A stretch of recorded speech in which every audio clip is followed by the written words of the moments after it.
At 9:17 on the morning of January 22, 1943, Second Lieutenant John George crouched in the ruins of a Japanese bunker west of Point Cruz, watching a banyan tree 240 yards away through a scope his fellow officers had laughed at for 6 weeks. 27 years old, Illinois state champion, 0 confirmed kills. The Japanese had 11 snipers operating in the Point Cruz groves, and in the past 72 hours, they had killed 14 men from the 132nd Infantry Regiment. George's commanding officer had called his rifle a toy. The other platoon leaders called it his mail-order sweetheart. When he had unpacked the Winchester Model 70 with its Lyman Alaskan scope and Griffin and Howe mount at Camp Forest in Tennessee, the armorer wanted to know if this was meant for deer or Germans. George explained it was for the Japanese. They shipped out before the rifle arrived. George spent the voyage to Guadalcanal watching other men clean their Garands, while his own weapon sat in a warehouse in Illinois. He requested it be forwarded through military mail. 6 weeks later, in late December of 1942, a supply sergeant handed him a wooden crate marked "Fragile." Inside was the rifle he had saved 2 years of National Guard pay to buy. The rifle weighed 9 pounds. The scope added another 12 ounces. The Garand issued to every other man in his battalion weighed 9.5 pounds with no magnification. George's rifle was bolt action, 5 rounds. The Garand was semi-automatic, 8 rounds. Captain Morris ordered him to leave the sporting rifle in his tent and carry a real weapon. George carried it anyway. The 132nd Infantry had relieved the Marines on Guadalcanal in late December of 1942. The Marines had been fighting since August. They had taken Henderson Field. They had held it. But they had not taken Mount Austin, and they had not cleared the Japanese from the coastal groves west of the Matanakaw River. Mount Austin stood 1,514 feet tall. The Japanese called it the Gifu. 500 men, 47 bunkers. George's battalion attacked on December 17th. They fought for 16 days. They lost 34 men killed and 279 wounded before they finally took the western slope on January 2nd. By then, George had fired his Winchester exactly 0 times in combat. The jungle around Point Cruz was different. No bunkers, no fixed positions, just Japanese soldiers who had retreated west from Henderson Field and dug into the massive trees. Some of those soldiers were snipers. They had scoped Arisaka Type 98s. They knew the jungle. They knew how to wait. On January 19th, a sniper killed Corporal Davis while he was filling canteens at a creek. On January 20th, another sniper killed 2 men from L Company during a patrol. On January 21st, 3 more men died. One of them was shot through the neck from a tree the patrol had walked past twice. The battalion commander summoned George that night. The Japanese snipers were killing his men faster than malaria. He needed someone who could shoot. He wanted to know if that mail-order rifle could actually hit anything. George explained his credentials. Illinois state championship at 1,000 yards in 1939. 23 years old at the time. Youngest winner in the state's history. 6-inch groups at 600 yards with iron sights. With the Lyman Alaskan, 5 rounds inside 4 inches at 300 yards. The commander gave him until morning to prove it. If you want to see how George's civilian rifle performed against Japanese snipers trained for jungle warfare, please hit that like button. It helps us share more forgotten stories like this. And please subscribe if you haven't already. Back to George. George spent the night checking his rifle. The Winchester had been packed in cosmoline for the ocean voyage. He cleaned it again. He checked the scope mounts. He loaded 5 rounds of .30-06 hunting ammunition he had packed in Tennessee. Military ball ammo. The same cartridge the Garand fired. At dawn on January 22nd, George moved into position in the ruins of a Japanese bunker his battalion had captured 3 days earlier. The bunker overlooked the coconut groves west of Point Cruz. Intelligence said the Japanese snipers operated from the large trees in that area. Banyan trees. Some of them reached 90 feet tall, with trunks 8 feet thick. A sniper could climb one of those trees before dawn and sit there all day without being seen. George had brought no spotter, no radio man, just his rifle and a canteen and 60 rounds of ammunition in stripper clips. He settled into the bunker and began to watch the trees through his scope. The Lyman Alaskan had 2.5 power magnification. Not much, but enough to see movement in the branches that the naked eye would miss. The jungle was never silent. Birds, insects, the distant sound of artillery. George had learned to filter out the noise and focus on movement. He glassed the trees slowly, left to right, top to bottom. At 9:17 he saw it. A branch moved. No wind, just a small shift. 87 feet up in a banyan tree, 240 yards away. George watched. The branch moved again. Then he saw the shape. A man. Dark clothing, positioned in a fork where 3 branches met. The Japanese sniper was facing east, watching the trail where George's battalion had been moving supplies. George adjusted his scope. 2 clicks right for wind. He controlled his breathing. The Winchester's trigger was glass smooth, 3.5 pounds. He had spent hours adjusting it at Camp Perry before the war.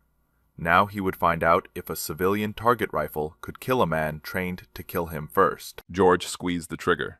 The Winchester kicked into his shoulder. The sound cracked through the jungle. 240 yards away, the Japanese sniper jerked and fell. He dropped through the branches. His body tumbled 90 feet and hit the ground near the base of the banyan tree. George worked the bolt. The empty cartridge ejected. He chambered another round. He kept his scope on the tree. Waited for movement. Nothing.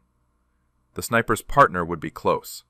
Japanese snipers worked in pairs, 1 shooter, 1 spotter. If George had just killed the shooter, the spotter was somewhere in that tree or in the trees nearby. George scanned the surrounding banyans. The scope's 2.5 power magnification forced him to search slowly. Each tree could hide multiple men. The jungle canopy created shadows that made shapes impossible to distinguish without careful observation. At 9:43, he found the second sniper. Different tree, 60 yards north of the first. This one was lower, maybe 50 feet up. The Japanese soldier was moving down the trunk, retreating. He had heard the shot and knew his position was compromised. George aimed, led the movement, fired. The second sniper fell backwards off the tree. His rifle clattered through the branches ahead of him. Both hit the jungle floor within seconds of each other. 2 shots, 2 kills. George reloaded his Winchester from a stripper clip. His hands were steady. His breathing was controlled. This was no different than shooting at Camp Perry, except the targets shot back. At 11:21, a Japanese bullet struck the sandbag 6 inches from George's head. The impact sprayed dirt into his face. He rolled left and pressed himself against the bunker wall. The shot had come from the southwest, different direction than the first 2 snipers. George waited 3 minutes before moving. He inched back to his firing position and glassed the trees to the southwest. The shooter would have moved after taking the shot. That was basic sniper doctrine: shoot and relocate. But in a jungle this dense, relocation options were limited. George found him at 11:38, third tree from the left in a cluster of 5 banyans, 73 feet up. The Japanese sniper had repositioned to a different branch, but remained in the same tree. A mistake. George put the crosshairs on the dark shape and fired. The third sniper fell without making a sound. By noon, George had killed 5 Japanese snipers. Word spread through the battalion. Men who had mocked his mail-order rifle now asked if they could watch him work. George refused. Spectators drew attention. Attention drew fire. The Japanese snipers adapted after the 5th kill. They stopped moving during daylight. George spent the afternoon glassing trees and seeing nothing. At 1600 hours, he returned to battalion headquarters. Captain Morris was waiting. The mockery was gone from his voice. He wanted George back in position at dawn. January 23rd began with rain. Heavy tropical rain that turned the jungle floor into mud and made the trees invisible beyond 100 yards. George sat in the bunker and waited for the weather to clear. The rain stopped at 08:15. By 08:45, enough visibility had returned for work. George spotted the first sniper of the day at 09:12. The Japanese soldier had climbed into position during the rain. Smart. The sound of rain masked movement. This sniper had chosen a tree 290 yards out, longer range than yesterday. Also smart. They were learning his capabilities. George compensated for distance and fired. The sniper fell. The sixth kill brought a response George had not anticipated. At 09:57, Japanese mortars began hitting the area around his bunker. They had triangulated his position based on muzzle flash or sound. The first rounds landed 40 yards short. The second salvo landed 20 yards short. The third salvo would hit the bunker. George grabbed his rifle and ran. He sprinted north along the tree line and dove into a shell crater as the third salvo hit. The bunker he had occupied moments before disappeared in explosions and flying debris. He relocated to a different position. A fallen tree 120 yards north of the destroyed bunker. The tree provided cover and a clear view of the groves. George settled in and resumed his watch. The Japanese sent more snipers that afternoon. They knew George was hunting them. They were now hunting him back. The dynamic had changed. This was no longer target shooting. This was a duel. At 14:23, George killed his 7th sniper. At 15:41, he killed his 8th. This one had climbed high, 94 feet up a banyan tree. Good concealment, but the height created a silhouette against the sky when the sun angle changed. At 1700 hours, Captain Morris sent a runner to bring George back. George had been in position for 9 hours. Morris wanted numbers. George reported 8 confirmed kills over 2 days, 12 rounds fired, 8 kills, 4 misses. Morris assigned George to continue sniper operations starting at dawn on January 24th. That night, George cleaned his Winchester and considered the mathematics. 11 Japanese snipers operating in the Point Cruz groves. 8 now dead, 3 remaining. Those 3 would be the best, the ones who had survived the longest. And now they knew exactly what George looked like and exactly what rifle he carried. George loaded his Winchester with 5 fresh rounds and tried to sleep. At 0300, he gave up and sat in his tent with the rifle across his lap. The rain started again at 04:15. By 05:30, it was heavy enough that dawn operations would be delayed. George used the time to move to a new position. Not the bunker, not the fallen tree. Somewhere the Japanese would not expect. He chose a spot 70 yards south of his previous position, a cluster of large rocks the Marines had used as a machine gun nest back in December. The position offered good cover and overlapping fields of fire into the groves. He settled in and waited for the rain to stop. At 07:43, the rain slowed to a drizzle. Visibility improved. George began glassing trees. At 08:17 on January 24th, he found sniper number 9. The Japanese soldier was positioned in a palm tree 190 yards out. Low, only 40 feet up. Unusual. Most snipers climbed high for better sightlines. This one had chosen concealment over elevation. The palm fronds created a natural hide that would be invisible from ground level. But George was not at ground level. He was elevated on the rocks. The angle gave him a view down into the fronds. He could see the dark shape of the sniper's shoulders and head. George aimed, controlled his breathing, began to squeeze the trigger. Then he stopped. Something was wrong. The position was too obvious, too easy. George had been hunting snipers for 3 days. He had killed 8 men. The remaining 3 would not make elementary mistakes. They would not position themselves where an elevated shooter could spot them. Unless it was bait. George lowered his rifle and scanned the surrounding trees. If the sniper in the palm was bait, the real shooter would be positioned to cover him, watching for anyone who took the shot, waiting for muzzle flash, ready to return fire. George glassed the trees methodically, left to right, top to bottom. He checked every tree within 300 yards of the palm. It took 11 minutes. At 08:28, he found the real threat. A banyan tree 80 yards northwest of the palm, 91 feet up. The Japanese sniper was positioned in a perfect hide. Branches and vines concealed him from three sides. He had a clear line of sight to George's previous position at the fallen tree. He was waiting for George to appear there, or to take a shot at the bait in the palm tree. George had two problems. First, the real sniper was watching the wrong location. If George fired at him, the sound would reveal George's actual position. The sniper would relocate before George could work the bolt and chamber another round. Second, if George did nothing, the sniper would eventually realize George was not at the fallen tree and begin searching for him. George decided to use the bait against them. He aimed at the decoy sniper in the palm tree, adjusted for wind, fired.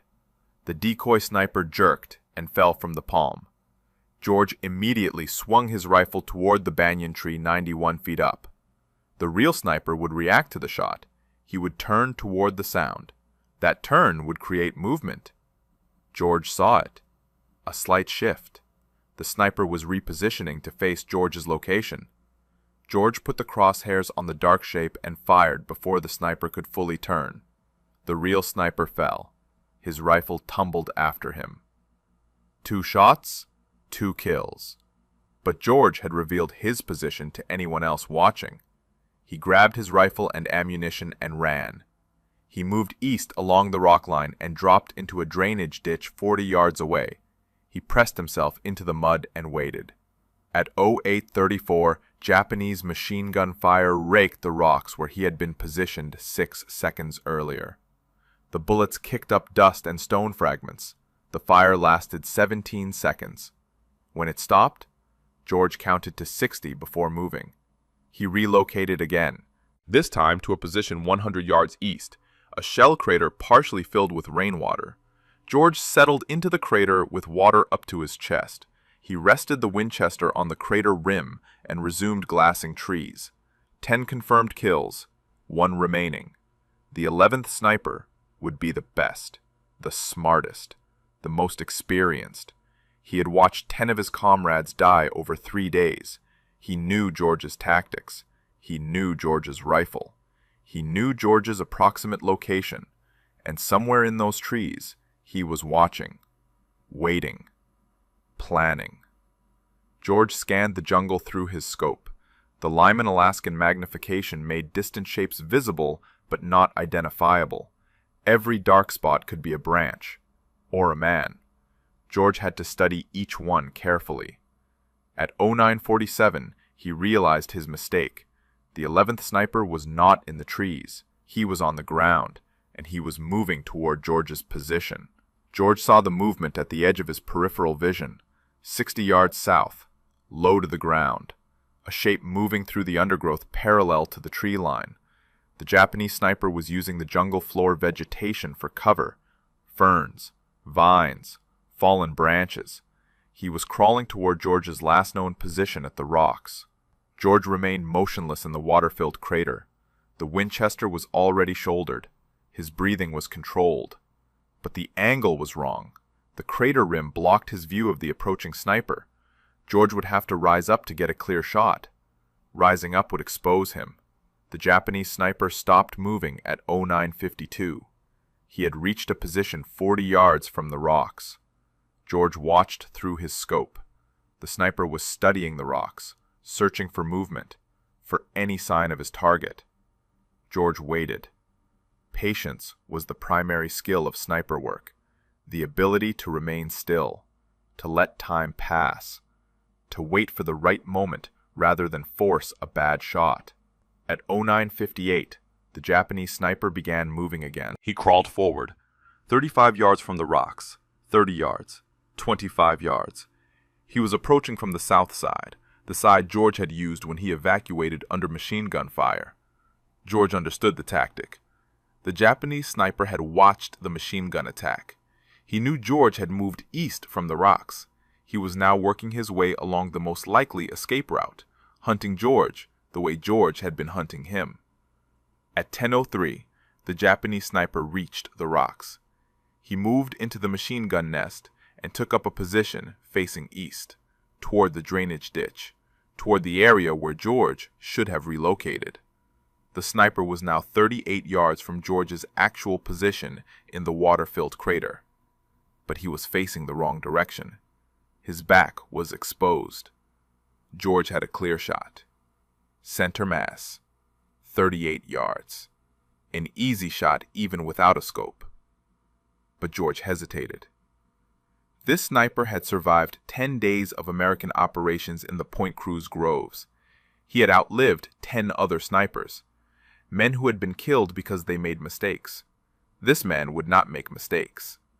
The position in the rocks was too exposed, too vulnerable. No experienced sniper would remain there for more than a few seconds. This had to be another decoy, another bait position. George kept his scope on the sniper in the rocks, but expanded his awareness to the surrounding area. If this was bait, the real threat would be positioned to cover it, somewhere with line of sight to anyone who took the shot. At 10:06, George found it. A second Japanese soldier. 70 yards northwest of the rocks, behind a fallen tree trunk. This soldier was not moving, not repositioning, just watching, waiting. His rifle was aimed toward the drainage ditch where George should have been hiding. 2 men, not 1. The 11th sniper had brought support. Or perhaps these were the final 2 snipers, numbers 10 and 11, working together. George made his decision. He could not shoot both men before they reacted. The bolt-action Winchester required him to work the action between shots. That gave them time to locate him and return fire. He needed a different approach. George slowly lowered himself deeper into the water. He submerged until only his eyes and the top of his head remained above the surface. He kept the Winchester pointed skyward to keep water out of the barrel. Then he waited. At 10:13, the Japanese soldier in the rocks stood up. He had spent 10 minutes watching the drainage ditch and seen nothing. He believed George had moved farther east. He turned and signaled to his partner behind the fallen tree. Both men began moving east, parallel to each other, 70 yards apart. They were executing a sweep, planning to flush George out or find his position. George remained in the water, motionless. The 2 Japanese soldiers moved past his crater. They were now between George and the tree line. Their backs were exposed. George rose from the water, slowly, silently. He brought the Winchester to his shoulder. Water dripped from the barrel, from his uniform, from his face. He aimed at the closer soldier, the one who had been in the rocks, now 42 yards away. George fired. The soldier dropped. George worked the bolt, chambered another round, swung the rifle toward the second soldier behind the fallen tree.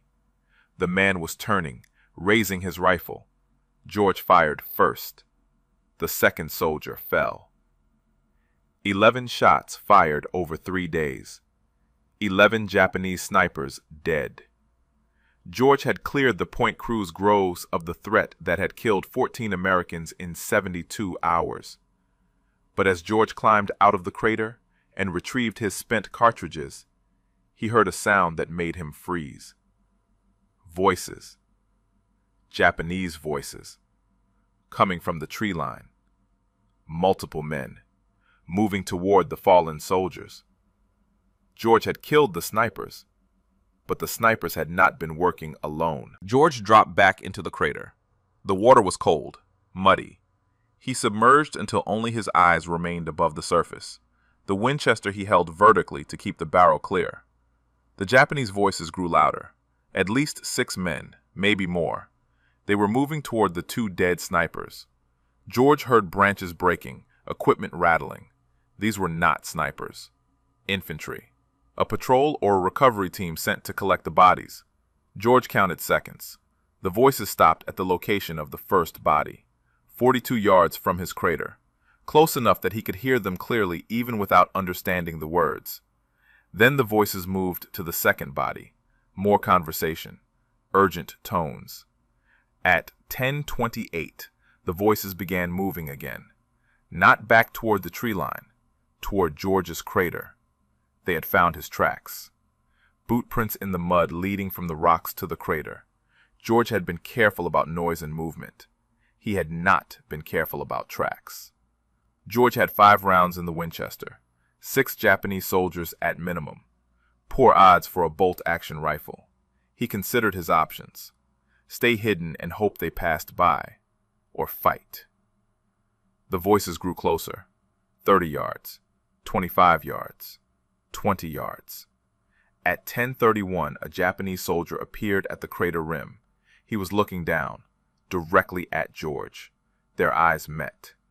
George fired from the water. The soldier fell backward. George worked the bolt while still submerged, chambered another round, rose up. 2 more soldiers were at the crater rim. George fired, worked the bolt, fired again. Both soldiers dropped. 3 rounds left. George could hear shouting. More soldiers moving toward him.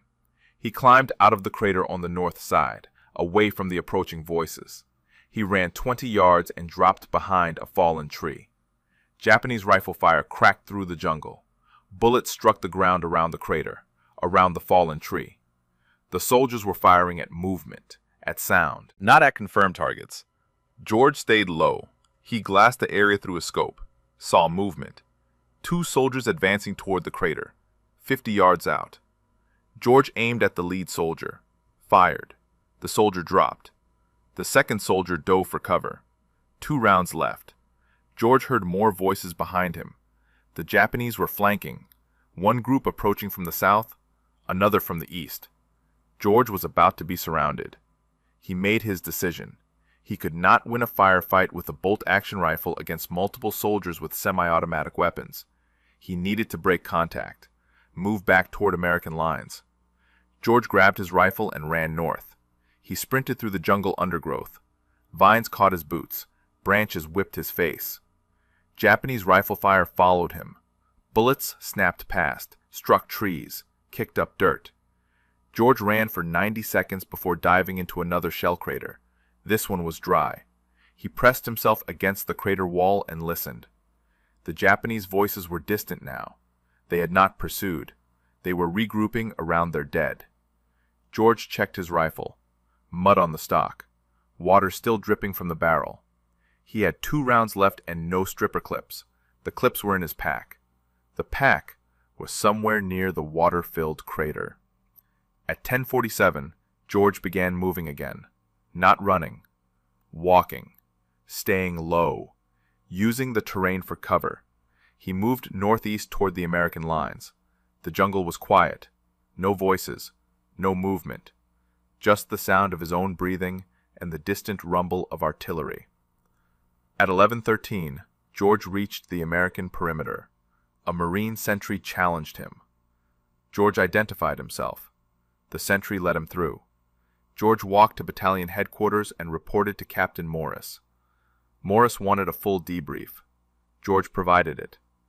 11 Japanese snipers killed over 4 days. 12 rounds fired against the snipers. 11 hits. Then a firefight with infantry. 3 more kills. 5 total rounds in that engagement. Morris asked about ammunition status. George was down to 2 rounds. Morris asked about the rifle. George said it was functional but needed cleaning. Mud in the action, water in the barrel. Morris told George to clean his rifle and rest. No operations tomorrow. The battalion was moving east. The Point Cruz groves were no longer a priority.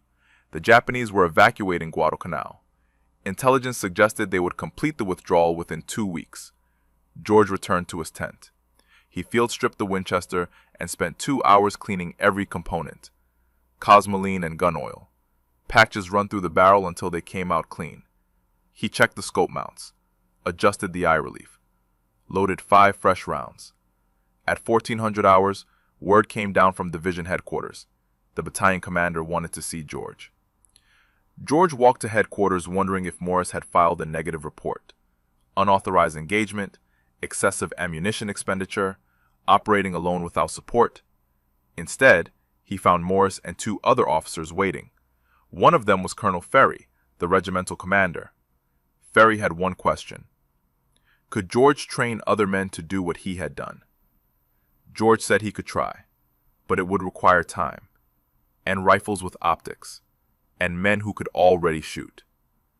Ferry said Division had 14 Springfield rifles with uninertal scopes, sniper rifles left behind by the Marines, and Ferry had 40 men in the regiment who had qualified as expert marksmen before deployment.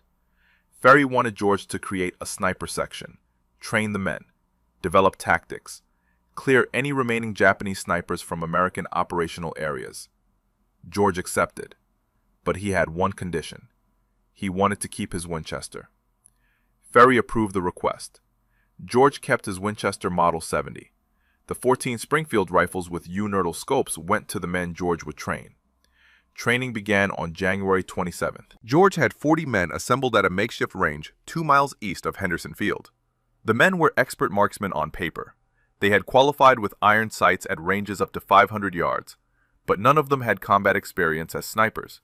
None of them had killed a man from concealment.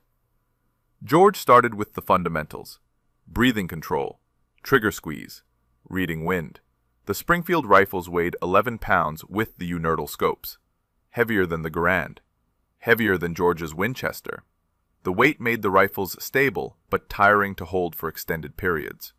George taught them to use any available support: rocks, logs, sandbags. The jungle rarely offered perfect shooting positions. Snipers had to adapt to terrain and create stable platforms from whatever materials were available. Range training lasted 3 days. George had the men shoot at stationary targets from 100 to 400 yards, then moving targets, then targets partially concealed by vegetation. By January 30th, 32 of the 40 men could consistently hit man-sized targets at 300 yards under field conditions. George divided them into 16 two-man teams, shooter and spotter. The spotter carried binoculars and a Garand. His job was to locate targets and provide security while the shooter engaged. After each kill, the roles could switch. This kept both men proficient and prevented the single point of failure that came from relying on one shooter. On February 1st, George took 4 teams into the field. Their mission was to clear Japanese positions west of the Matanakaw River. Intelligence indicated small groups of Japanese soldiers were still operating in that area. Not snipers, just infantry, stragglers who had not yet evacuated. The 4 teams moved into position at dawn. George paired with a spotter named Corporal Hayes. They set up on high ground overlooking a trail the Japanese had been using for resupply. At 0720, a Japanese soldier appeared on the trail. Hayes confirmed the target through binoculars. George fired. The soldier dropped. George worked the bolt and scanned for additional targets. None appeared. Over the next 6 hours, George's team engaged 7 more Japanese soldiers on that trail. 7 shots, 6 kills, 1 miss due to wind. The other 3 teams reported similar results. 23 Japanese soldiers killed that day. 0 American casualties. The sniper section continued operations through early February. By February 9th, the section had killed 74 Japanese soldiers. The number was conservative, only counted confirmed kills where the body could be observed. The Japanese evacuation accelerated during this period. Destroyers arrived at night to pick up troops from Cape Esperance on the western tip of Guadalcanal. American forces pushed west to interdict the evacuation, but the Japanese fought effective rearguard actions. George's sniper section was tasked with eliminating Japanese soldiers covering the retreat routes. On February 7th, George was operating near the Tanamboga River when a Japanese rifleman shot him. The bullet struck George in the left shoulder. The impact spun him around and knocked him down. Hayes dragged George to cover and called for corpsmen. The wound was serious but not fatal. The bullet had passed through muscle without hitting bone or major blood vessels. George was evacuated to a field hospital near Henderson Field. Doctors cleaned the wound and sutured it closed. They told George he would recover, but needed rest. No combat operations for at least 3 weeks. George spent 2 weeks at the field hospital. During that time, The Japanese completed their evacuation of Guadalcanal.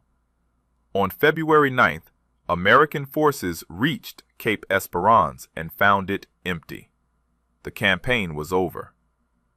George's sniper section had operated for 12 days. 74 confirmed kills, 0 friendly casualties during sniper operations. The section was officially recognized by division headquarters. Colonel Ferry recommended George for a Bronze Star. But George's war was not finished. While he recovered at the field hospital, orders came down from Pacific Command. The Army needed experienced combat officers for a new mission, something in Burma, something classified. George volunteered. By March, George was on a transport ship heading west across the Pacific. His Winchester Model 70 was packed in a waterproof case in the cargo hold. The Lyman Alaskan scope was wrapped in oilcloth. George did not know the details of the Burma mission. He only knew it involved jungle warfare, long-range patrols, operations behind Japanese lines, the kind of mission where a man with a rifle that could hit targets at 600 yards might prove useful. The transport reached India on April 3rd. George and 200 other officers were briefed on their assignment. They would join a new unit. 3,000 men total. The unit had no official designation yet. The men called themselves something else. They called themselves Merrill's Marauders. The 5,307 Composite Unit was officially designated on May 28, 1943, but the men had been training since April. Long-range penetration tactics, jungle survival, operations without supply lines. The unit was modeled after British Brigadier Order Wingate's Chindits, small mobile forces that could operate deep behind enemy lines for extended periods. George was assigned to the 2nd Battalion. His role was not officially listed as sniper. The Army did not have formal sniper positions in its table of organization. George was designated as a rifle platoon leader, but Colonel Ferry's recommendation had followed him from Guadalcanal. Battalion command knew what George could do with a rifle. Training took place in central India. The terrain was different from Guadalcanal, but the principles remained the same. Heat, humidity, dense vegetation, limited visibility. The Burma jungle would be worse, steeper terrain, heavier rainfall, and an enemy that knew the ground better than any American force. George modified his equipment for the Burma mission. The Winchester Model 70 had performed well on Guadalcanal, but that had been short-range operations with regular resupply.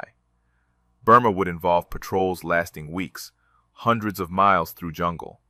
Every ounce of weight mattered. George removed the Lyman Alaskan scope and replaced it with a lighter Weaver 330. The Weaver had the same 2.5 power magnification, but weighed 8 ounces less. He also replaced the wooden stock with a lighter synthetic version. The modifications reduced the rifle's weight from 9 pounds 12 ounces to 8 pounds 14 ounces. Not much, but over a 2-week patrol carrying 60 pounds of equipment, every ounce mattered. The Marauders entered Burma in February of 1944. Their mission was to advance through northern Burma and capture the Mitkeena airfield. The airfield was critical for Allied supply routes into China. Japanese forces controlled the area with approximately 4,000 troops. The Marauders would approach overland, through terrain the Japanese considered impassable for large forces. Mountains, rivers, dense jungle, no roads, limited trails. The force would carry all supplies on their backs or with pack mules. No motorized transport, no artillery support, just rifles and mortars and the ability to move fast through impossible terrain. George's battalion began the march on February 24th. The first week covered 83 miles through mountainous jungle. Men collapsed from exhaustion. Malaria cases increased daily. The pack mules struggled with the terrain. Several had to be shot when they broke legs on steep descents. By March, the battalion had covered 217 miles. They had engaged Japanese forces 12 times, small skirmishes, ambushes. Quick firefights followed by rapid withdrawal. The Marauders were not meant to hold ground.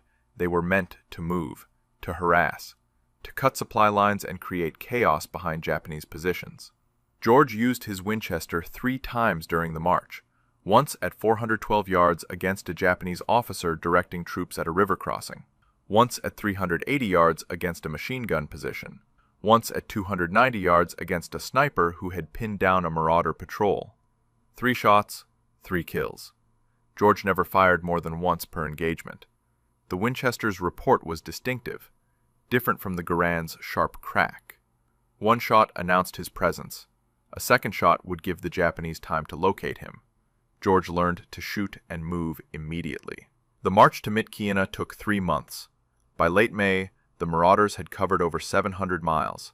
They had lost more men to disease than combat: malaria, dysentery, typhus. The unit that entered Burma with 5,300 men was down to fewer than 3,000 effectives. On May 17th, the marauders captured Myitkyina airfield. The operation was a success, but the cost had been severe. The unit was combat ineffective, too many casualties, too many sick, too much time in the jungle without rest or proper medical care. George survived the Burma campaign. His Winchester survived, but the rifle that had proven so effective on Guadalcanal had been used only 7 times in 3 months of operations.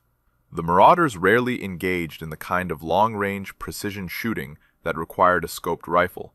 Most combat was close range, ambushes at 50 yards or less, firefights in dense vegetation where you could barely see 30 feet. George realized something during those 3 months in Burma. The Winchester Model 70 was an excellent rifle, perhaps the best bolt-action sporting rifle ever made. But modern warfare was changing. Semi-automatic rifles like the Garand were becoming standard. The next war would require different weapons, different tactics. But there would be no next war for George. Not immediately. By June of 1944, he was evacuated from Burma with the rest of the marauders. The unit was disbanded. George was reassigned to training duties in the United States. He never fired his Winchester in combat again. George returned to the United States in July of 1944. The Army promoted him to captain and assigned him to Fort Benning, Georgia. His job was training infantry officers in marksmanship and small unit tactics. He taught the lessons he had learned on Guadalcanal and in Burma: how to move through jungle terrain, how to identify and engage targets at distance, how to operate independently without supply lines. He kept his Winchester Model 70. The rifle had traveled from Illinois to Tennessee to Guadalcanal to India to Burma to Georgia. It had killed at least 14 enemy soldiers in confirmed engagements. Probably more. George had stopped counting after Burma. The rifle sat in a footlocker in his quarters at Fort Benning. George rarely looked at it. The war had changed. The Pacific Islands were being retaken one by one. American forces were advancing through France and into Germany. The need for individual marksmen with privately owned rifles was fading. The military was standardizing. Mass production. Interchangeable parts. Soldiers with identical equipment and identical training.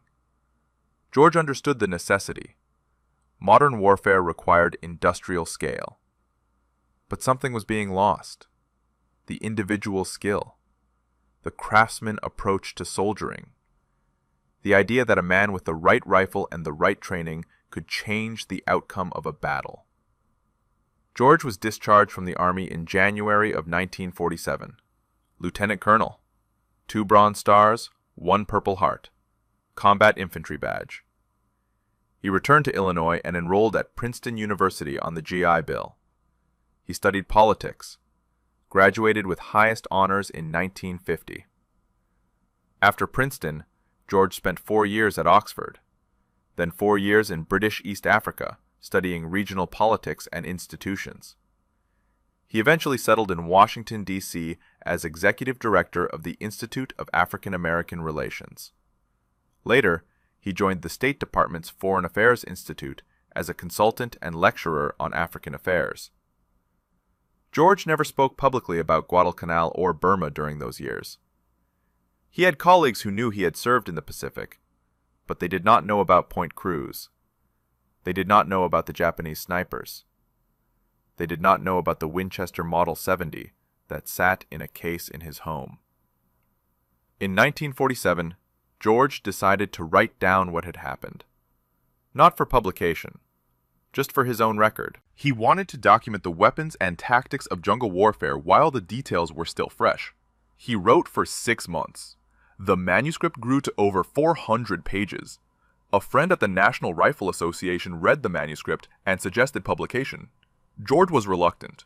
The book was technical, detailed descriptions of rifles and ammunition and ballistics, not the kind of content that interested general readers. But the NRA convinced him. The book was published in 1947 under the title Shots Fired in Anger. It became a classic among firearms enthusiasts and military historians. The book described George's experiences on Guadalcanal and Burma with clinical precision.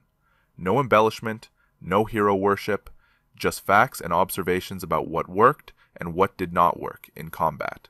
The book is still in print today, still used as a reference by collectors and historians studying World War II small arms. George's descriptions of Japanese weapons remain some of the most detailed contemporary accounts available. George lived to see the United States fight 3 more wars: Korea, Vietnam, the Gulf War. He watched the evolution of military rifles from the Garand to the M14 to the M16. He watched sniping become a formal military specialty with dedicated training and equipment. He watched the lessons of World War II being relearned and refined by new generations of soldiers. John George died on January 3, 2009. He was 90 years old. The Winchester Model 70 that had killed Japanese snipers on Guadalcanal was donated to the National Firearms Museum in Fairfax, Virginia. It sits in a display case with a placard describing its history. Most visitors walk past without stopping. It looks like any other vintage hunting rifle, but it is not. It is the rifle that proved a state champion marksman with a mail-order scope could outshoot professionally trained military snipers. The rifle that cleared the Point Cruz groves in 4 days when an entire battalion could not do it in 2 weeks. The rifle that changed how the American military thought about individual marksmanship in modern warfare. If this story moved you the way it moved us, do me a favor. Hit that like button. Every single like tells YouTube to show this story to more people. Hit subscribe and turn on notifications. We're rescuing forgotten stories from dusty archives every single day. Stories about riflemen who proved themselves with skill and courage. Real people. Real heroism.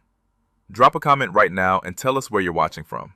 Are you watching from the United States, United Kingdom, Canada, Australia? Our community stretches across the entire world. You're not just a viewer, you're part of keeping these memories alive. Tell us your location. Tell us if someone in your family served. Just let us know you're here. Thank you for watching, and thank you for making sure John George doesn't disappear into silence. These men deserve to be remembered, and you're helping make that happen.